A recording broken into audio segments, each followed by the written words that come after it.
一位对东方哲学心驰神往的欧洲摄影师亚历克斯，花了几个月的时间，深度探访了中国大陆和台湾两地的佛教寺庙。旅程结束后，他得出了一个让自己都感到无比震惊，甚至可以说是颠覆性的结论。那个让他感受到中华佛教正统与灵魂的地方，竟然不是拥有少林寺、白马寺等无数千年古刹的中国大陆，反而是寺庙相对年轻的台湾。这就形成了一个巨大而有趣的问号：为什么？为什么一个在古寺数量和历史渊源上都看似稍逊一筹的地方，反而能给一个有深度的西方探索者带来更正宗的心灵触动呢？今天就让我们跟随亚历克斯的脚步，重走他那段意义非凡的旅程，并通过他的眼睛去层层揭开这个选择背后的秘密。这里是意识觉醒，记得按赞、订阅并打开小铃铛，这样您就不会错过我们的新视频。首先，我们要从亚历克斯的期待开始。他是一位对中国的禅宗与佛教艺术痴迷多年的欧洲摄影师。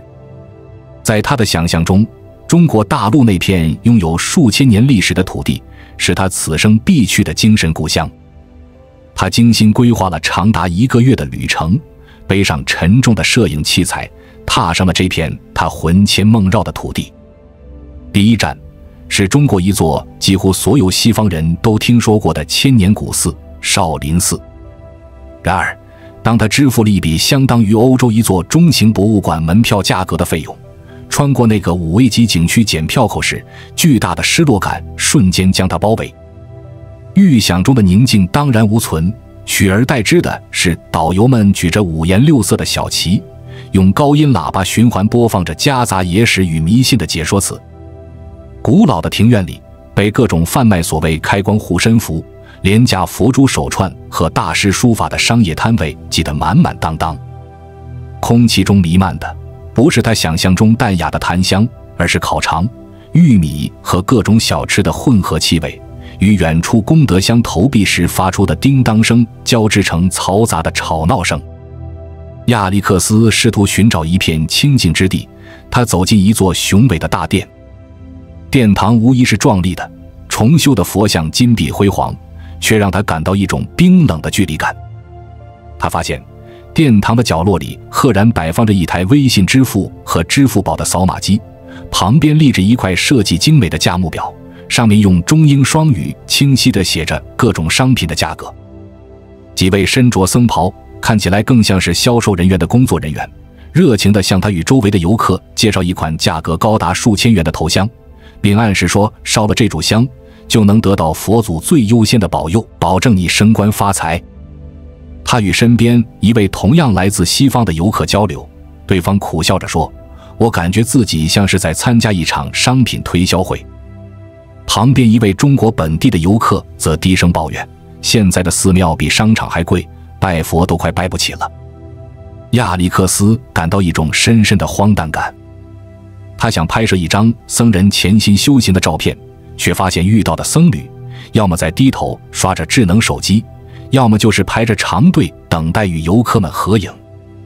一位年轻的僧人主动走上前来，用半生不熟的英语问他要不要算命看相，并暗示这需要一笔不菲的香油钱，美其名曰随缘。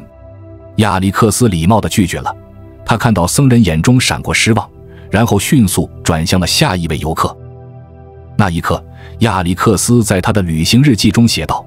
我感觉自己像一个闯入了主题公园的消费者，而非一个寻求心灵慰藉的朝圣者。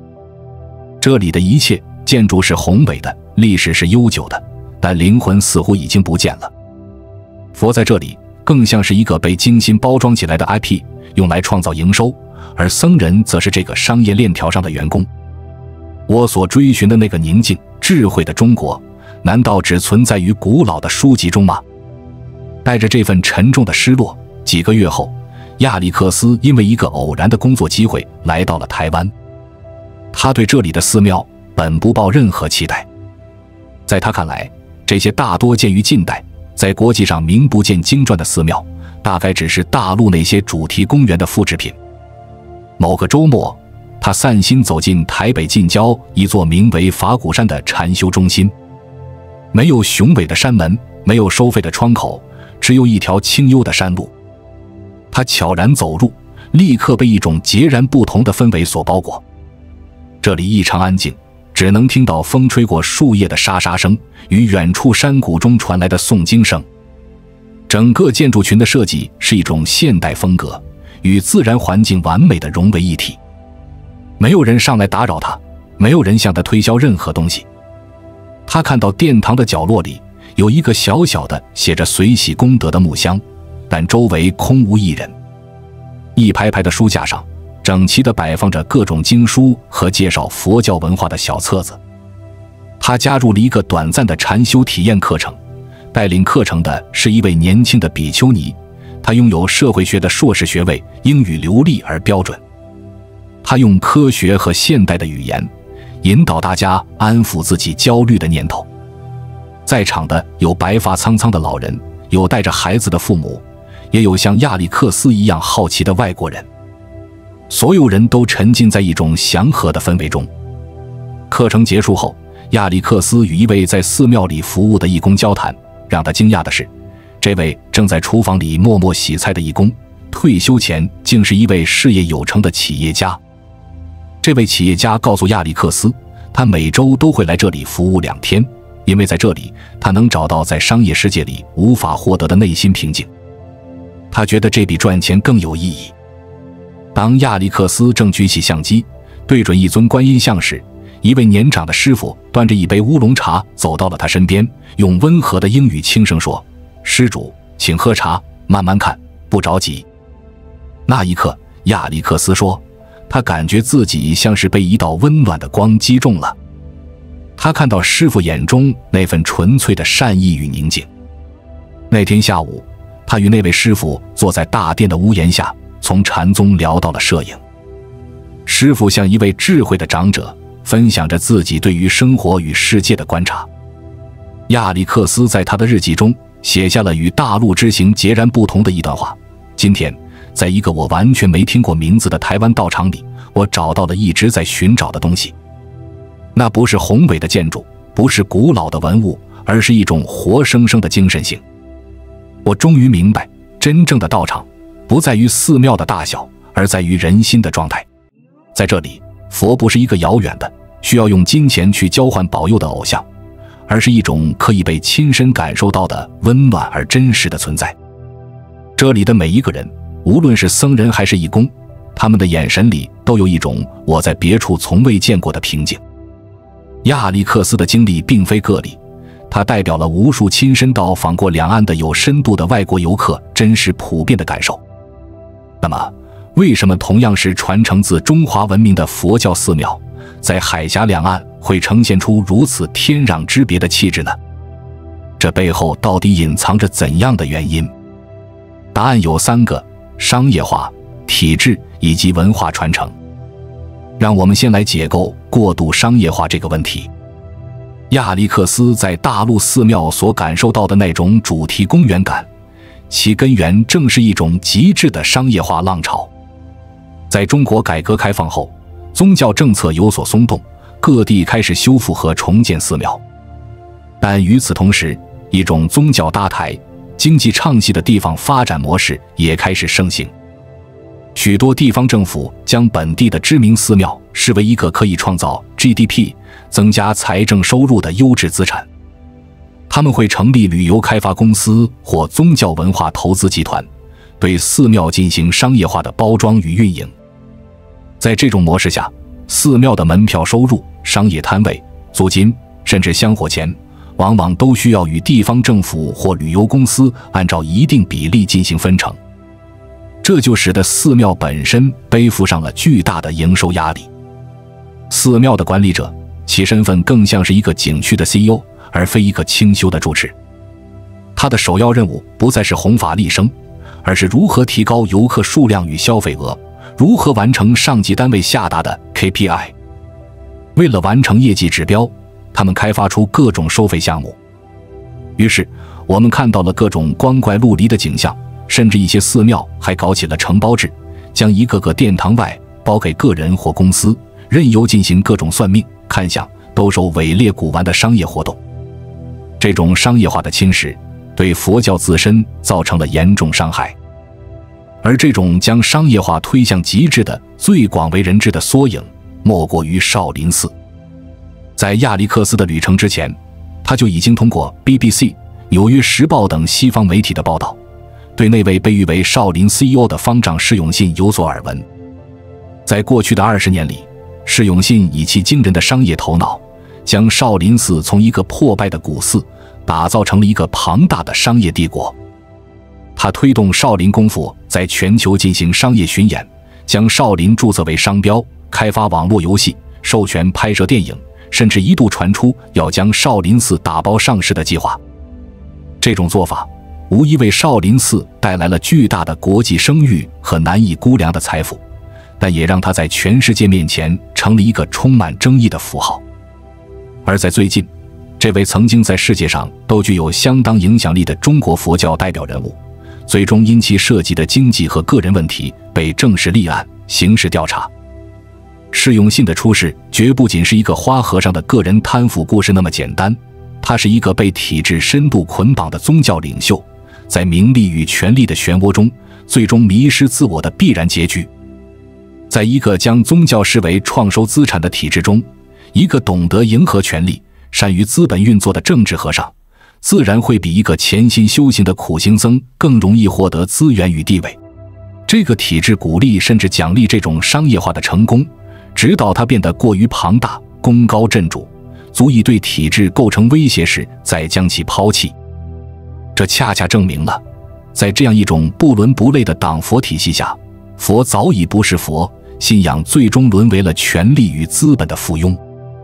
亚历克斯在大陆寺庙所感受到的那种灵魂的失落，在释永信的起落沉浮中得到了真实的印证。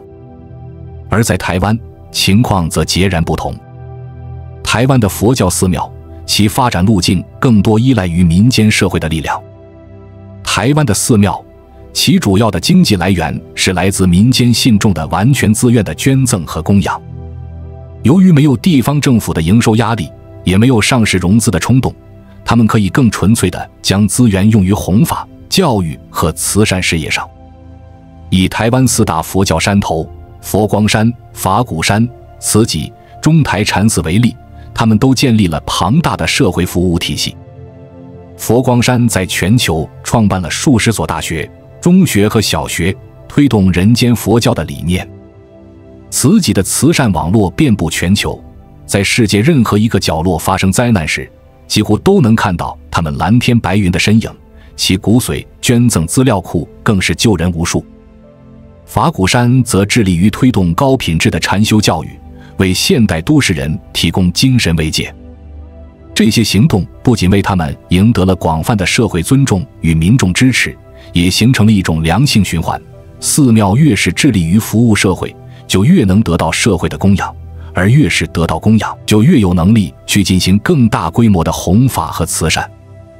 在这种模式下，寺庙的核心功能始终是宗教和文化本身，商业活动即使存在，也只是处于一种辅助地位，并且受到严格规管。所以，当亚历克斯走进大陆的寺庙，他感受到的是一种无处不在的金钱与信仰的交换关系；而当他走进台湾的寺庙，感受到的是一种服务社会的社区精神。这种根本性的气质差异，决定了完全不同的心灵体验。然而，比商业化更深层的因素是体制。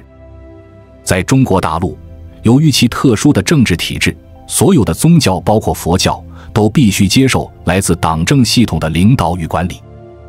国家设有宗教事务局，佛教协会本身也具有强烈的官方色彩。在这种党管宗教的框架下，佛教的传承与发展不可避免地会受到政治因素的深刻影响。寺庙的住持，尤其是大型知名寺庙的方丈，其任命往往需要经过官方的批准。他们不仅是宗教领袖，在很多时候更扮演着一种政治花瓶的角色。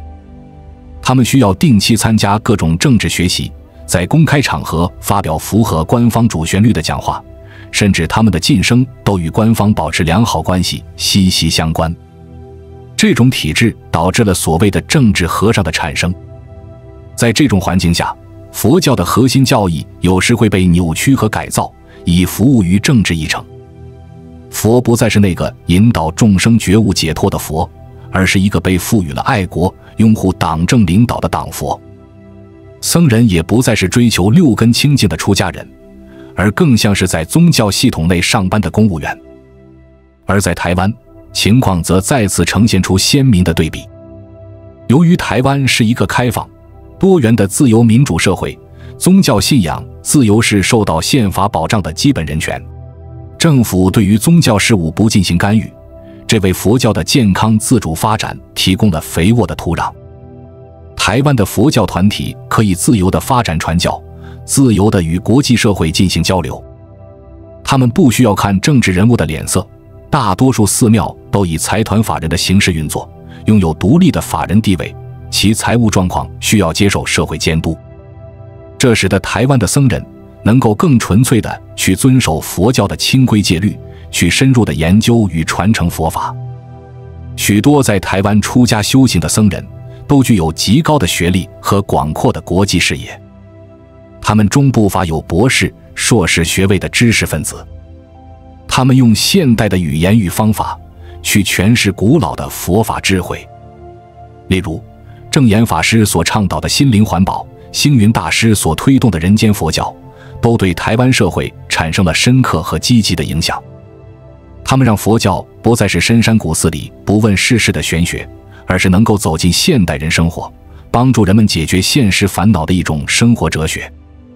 最后是关于文化传承的断裂与延续的问题。众所周知，中国大陆在20世纪中叶经历了一场名为文化大革命的浩劫。在这场破四旧的运动中，无数的千年古寺被砸毁，珍贵的佛像被熔掉，浩如烟海的经书被焚烧，而代表着佛教传承命脉的僧侣则被迫还俗，甚至遭到批斗与迫害。根据历史学家的研究，这场运动对中国传统文化的打击是毁灭性的。它造成的不仅是物理破坏，更是一种精神与知识传承上的断层。无数高僧大德的道风和学养都出现了严重的断层。改革开放之后，虽然许多寺庙在硬件上被重新修建的比以往更加金碧辉煌，但是这种精神与文化的断层却很难在短时间内弥合。我们今天看到的很多现象，比如仪轨的简化和表演化，教义的庸俗化，在某种程度上都是这种文化空心化的后遗症。而在台湾，情况则完全不同。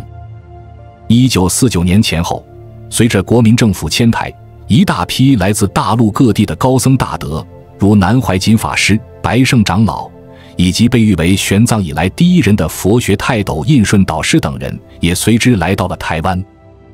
他们不仅是逃难，更是进行了一场文化拨迁，带来了各大宗派完整的道统和法脉。更重要的是，他们带来了一个从未中断的僧伽教育体系和深厚的学术研究传统。他们以及他们的弟子们，在台湾这片新的土地上，将中华传统佛教的种子保存了下来，并使其与台湾的本土社会相结合，生根发芽。所以，我们今天在台湾看到的佛教，无论是在仪轨、教理，还是精神气质上，都更完整地保留了来自民国时期的汉传佛教样貌。